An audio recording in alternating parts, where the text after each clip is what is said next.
Welcome back to my channel short trade. और आगे बढ़ने से पहले आपसे रिक्वेस्ट करूंगा सब्सक्राइब ज़रूर से कर लीजिएगा, क्योंकि इस तरह की इन्फॉर्मेशन आपको इस चैनल पर डेली बेसिस पर मिलती रहती है। देखो, जहां पर काफ़ी सारे जो स्टॉक्स हैं डिस्काउंट पर मिल रहे हैं, वहीं पर कई स्टॉक्स ऐसे हैं जिनमें ब्रोकर्स अब टारगेट देना स्टार्ट कर चुके हैं। ऐसा ही एक स्टॉक मैं आपके लिए लेकर आया हूँ जहाँ पर ब्रोकर ने दिया है टारगेट। अब देखो, ये मैं अपनी तरफ से नहीं बता रहा हूँ, आप चाहे तो खुद भी गूगल करके देख सकते हैं कौन सा स्टॉक है। आप थंबनेल पर नाम पढ़ चुके हैं। मैं बात कर रहा हूँ VBL यानी कि वरुण बेवरेज लिमिटेड के बारे में। आज तो चलो मार्केट में तेज़ी है, तो इस स्टॉक में भी हमें तेज़ी देखने को मिल रही है, लेकिन इसकी पिछली परफॉर्मेंस अगर आप देखोगे, जैसे पिछले एक महीने का डेटा अगर आप देखोगे तो लगभग 20% के समथिंग स्टॉक में गिरावट देखने को मिली है। वहीं पर अगर आप पिछले 6 महीने का इसका डेटा चेक करोगे तो पिछले 6 महीने में स्टॉक 22-23% टूट चुका है, और एक साल के डेटा के अकॉर्डिंग भी स्टॉक 20% टूट चुका है। देखो, शॉर्ट टर्म में तो ज़्यादातर स्टॉक्स आपको डाउन ट्रेंड में ही नजर आएंगे, और ये अपने हाई से अगर आप कंपेयर करोगे 30 से 35% के डिस्काउंट पर मिल रहा है। कोई बात नहीं, इतना तो चलता भी है। मार्केट पूरी गिरावट में है तो फिर ये स्टॉक कैसे बच जाएगा, है ना। तो अब ये स्टॉक में लेटेस्ट न्यूज़ है, खुद गूगल करके देख लेना। सारी डिटेल आपके साथ शेयर करने वाला हूँ। मेरा पर्सनल क्या ओपिनियन है वो भी आपके साथ शेयर करने वाला हूँ, लेकिन इस स्टॉक में जाने से पहले एक बार अपने फाइनेंशियल एडवाइजर से सलाह ज़रूर ले लेना, या फिर आप खुद से रिसर्च कर लेना। आपको कोई डाउट रहता है, कुछ नहीं समझ आता है, कोई क्वेश्चन रहता है, तो आप मुझे कमेंट कर सकते हैं। मैं आपको डेफिनेटली आपके कमेंट का रिप्लाई करूंगा और पूरी कोशिश करूंगा आपकी हेल्प करने की। चलिए न्यूज़ की तरफ चलते हैं। उससे पहले अगर अभी तक आपने अपना डीमैट अकाउंट ओपन नहीं किया तो इंडिया के टॉप ब्रोकर आपको फ्री डीमैट अकाउंट ओपन करने का मौका दे रहे हैं अब स्टॉक्स के साथ। यहाँ पर अब स्टॉक्स में रतन टाटा का भरोसा भी है, टाइगर ग्लोबल, तो आप लोग जाइएगा, लिंक डिस्क्रिप्शन में आपको मिल जाएगा। 5 मिनट का प्रोसेस है, अपना डीमैट अकाउंट ओपन कीजिएगा, फ्री डीमैट अकाउंट अब स्टॉक्स के साथ, और अपनी ट्रेडिंग जर्नी स्टार्ट कर सकते हैं। तो अब मैं आपको न्यूज़ की तरफ लेकर चलता हूँ। ये है लेटेस्ट अपडेट, कोई पुराना नहीं है। मैं पहले आपको इसकी डेट दिखाता हूँ। ये 4 मार्च का अपडेट है, ट्यूसडे का, यानी कि आज ही का ये अपडेट है। क्या है, 70% चढ़ेगा ये स्टॉक। 26 में से 23 एक्सपर्ट्स हैं बुलिश, शेयर ने भी बदला रंग। ठीक है, कौन से स्टॉक की बात हो रही है? पेप्सिको के लिए बॉटलिंग करने वाली कंपनी वरुण बेवरेज लिमिटेड के प्रदर्शन को लेकर ब्रोकरेज हाउस CLS से बुलिश है। कौन से स्टॉक की बात हो रही है यहाँ पर? वरुण बेवरेज की। अब ये वरुण बेवरेज जो स्टॉक है ना, ये ऑलरेडी काफ़ी ज़्यादा डिस्काउंट पर मिला है। अब इस कंपनी में एक छोटी सी प्रॉब्लम है, अब वो प्रॉब्लम क्या है? आप लोग जानते हैं पिछले कुछ टाइम से मार्केट में ना मुकेश अंबानी कंपटीशन में आ चुके हैं, जिसमें Pepsi, Coca Cola, Thums Up, इन सब के कंपटीशन में कैंपा चल रही है। आपको पता ही होगा, आपके एरिया में भी होगी। तो उसकी वजह से मतलब इसका कंपटीशन बहुत ज़्यादा बढ़ गया है, बहुत ज़्यादा। वो मैं अगर इसकी डिटेल वीडियो बनाऊंगा वहाँ पर आपके साथ डिस्कस करूँगा। अभी मैं इसकी डिटेल वीडियो नहीं बना रहा हूँ जहाँ पर इसके फंडामेंटल फाइनेंशियल वगैरह करेंगे, लेकिन कंपटीशन तो देखो बढ़ा है। तो उसके चलते इस स्टॉक में, इस कंपनी में थोड़ी सी प्रॉब्लम हमें शायद आने वाले टाइम में और भी देखने को मिल सकती है, लेकिन अभी फिलहाल के लिए CLS यहाँ पर बुलिश हैं, और उनका कहना है कि कंपनी की शेयरों की कीमत जो सोमवार यानी कि कल जो क्लोजिंग हुई, उससे 70% ऊपर जाएगी। चलिए देखते हैं क्या है। ये देखिएगा, सोमवार की क्लोजिंग से 70% तक की उछाल देखने को मिल सकती है। क्या टारगेट प्राइस सेट क्या है, वो सब चीज़ें यहाँ पर देखते हैं। CNBC TV 18 की रिपोर्ट के अनुसार ब्रोकरेज हाउस ने कहा कि इस स्टॉक के बेहतर प्रदर्शन करने की खूब संभावना है।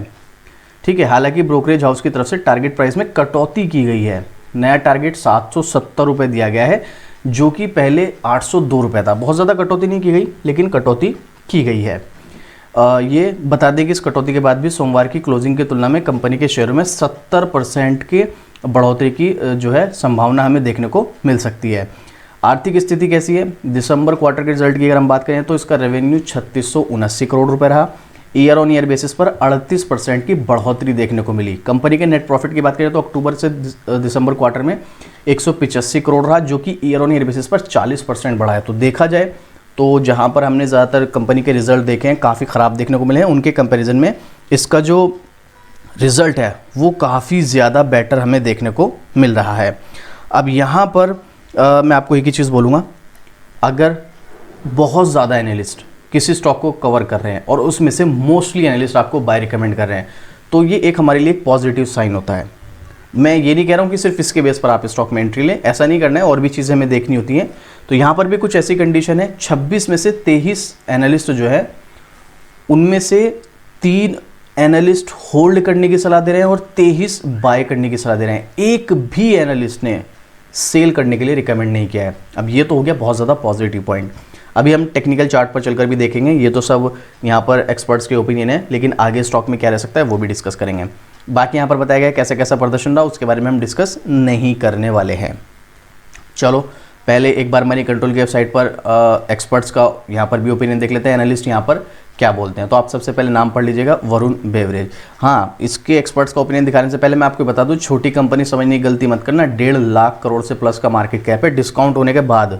अगर डिस्काउंट ना तो आप देखो स्टॉक कहाँ होता, प्रॉफिट मेकिंग और अपने शेयर होल्डर्स को डिविडेंड भी देती है। चलिए वापस से हम चलते हैं मनी कंट्रोल की वेबसाइट पर, देखते हैं यहाँ पर एक्सपर्ट्स का ओपिनियन। तो आप देखो 22 एनालिस्ट है मनी कंट्रोल की वेबसाइट पर, एक भी एनालिस्ट ने सेल रिकमेंड नहीं किया है। ठीक है, 68% बाय, 9% होल्ड और 23% आउटर परफॉर्मर। एक भी एनालिस्ट ना तो अंडर परफॉर्मर है और ना ही सेल रिकमेंड कर रहा है। देख लो आपके सामने पूरा डेटा।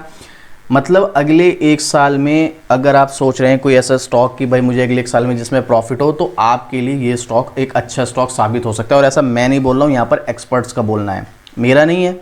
मेरे अकॉर्डिंग पे तो मत जाना। मैं हमेशा बोलता हूँ मेरा जो मैं आपके साथ ओपिनियन शेयर कर रहा हूँ, हो सकता है मैं यहाँ पर गलत भी हूँ। तो आप देख लीजिएगा, ये एक्सपर्ट्स का ओपिनियन है। पब्लिक का ओपिनियन भी हम यहाँ पर देखने की कोशिश करते हैं। तो पब्लिक के ओपिनियन में 100% बाइंग देखने को हमें यहाँ पर मिल रही है। तो देखा जाए तो अगर एनालिस्ट का व्यू देखें तो सब ने यहाँ पर जो है बाय ही रिकमेंड किया है ज़्यादातर। अब वैसे तो देखो यहाँ पर बाय रिकमेंड किया है तो उसका मतलब सीधी सी बात है स्टॉक में एंट्री लेने का सही समय है। लेकिन प्रॉब्लम पता है क्या प्रॉब्लम है? मार्केट। एनालिस्ट ने यहाँ पर रिकमेंड तो कर दिया है, लेकिन यहाँ पर ये अगले एक साल के हिसाब से, अब उस एक साल के बीच में कितने उतार चढ़ाव आएंगे वो सब कौन फेस करेगा? जो स्टॉक में एंट्री लेगा। अगर आप ये सब चीज़ें फेस करने के लिए रेडी हैं तो बिल्कुल आप स्टॉक में एंट्री ले सकते हैं। अगले एक साल में आपको रिटर्न देने के चांसेस अच्छे हैं, लेकिन उससे पहले कई बार बीच में परेशान भी करेगा, जैसे अभी भी करेगा। मतलब आप एक दिन की तेज़ी को देखकर इस स्टॉक में ये मत सोचना कि अब स्टॉक में तेज़ी रहेगी, नहीं। ये तो मार्केट आज ठीक है तो दिख रहा है ऐसा, कल को ही मार्केट में एफआई का प्रेशर ज़्यादा हो गया सेलिंग का तो ये भी स्टॉक गिरेगा, यही होगा। चलो टेक्निकल और देख लेते हैं इसका। ये रहा इसका टेक्निकल। वैसे तो अगर मैं आपको बताऊं तो यहाँ पर एक रेस इसने सपोर्ट लेवल बना रखा था और अच्छे खासे इस लेवल पर चल भी रहा था, लेकिन मार्केट के प्रेशर की वजह से सपोर्ट टूट गया। अब जिस सपोर्ट पर स्टॉक है ये बहुत ज़्यादा स्ट्रॉन्ग तो बिल्कुल भी नहीं है, क्योंकि दिसंबर 2023 में इसमें रेसिस्टेंस का काम किया था इस स्टॉक ने और दिसंबर में ये ब्रेक होके सपोर्ट बन गया था। उसके बाद अब मार्च में इसने सपोर्ट लिया है इस लेवल पर। पहली बात, ये कोई बहुत ज़्यादा स्ट्रॉन्ग सपोर्ट है नहीं। अब आप खुद सोचो, जो इतना ज़्यादा स्ट्रॉन्ग सपोर्ट था वो ब्रेक हो गया मार्केट के प्रेशर की वजह से, तो ये तो बहुत ज़्यादा स्ट्रॉन्ग है भी नहीं, तो ये भी ब्रेक हो सकता है। मतलब मैं ये नहीं कह रहा हूँ होगा, बट हो सकता है, आपको यहाँ पर अलर्ट रहना है।